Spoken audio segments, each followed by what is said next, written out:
Welcome to part 6 of the life of Jacob. In a house divided by love, desperation begins to take control. Rachel alone and very emotional. While Leah bore Jacob 4 children, Rachel remained without one. Rachel goes to Jacob begging, "Give me children or I shall die." Jacob replies with frustration, "Am I in the place of God, who has withheld from you the fruit of the womb?" And in her desperation, Rachel made a choice. This is the Bible, the drama, the consequences, B-drama, Bible stories. In her desperation, Rachel presenting her servant. She gave her servant, Bilhah, to Jacob.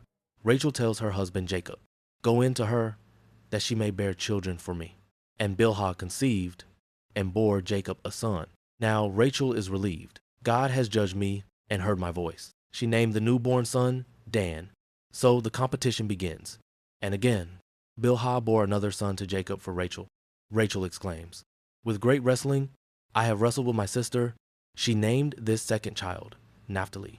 So then, when Leah saw that she had stopped bearing, she also made a choice.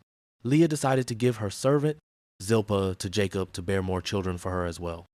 She gave her servant Zilpah to Jacob. So then, Zilpah laid with Jacob and bore him another son.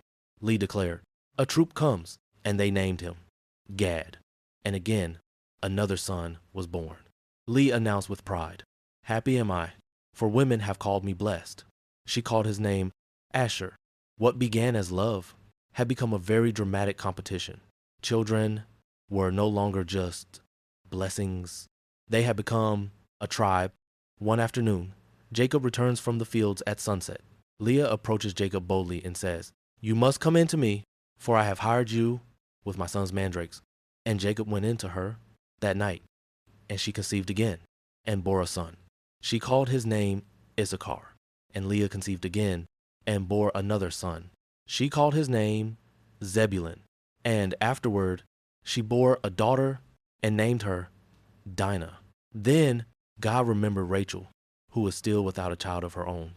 God listened to her and opened her womb. Rachel, now relieved and full of joy, "God has taken away my reproach." And she called his name Joseph.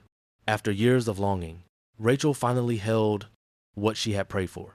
But the story was far from over. Rachel said softly, "May the Lord add to me another son."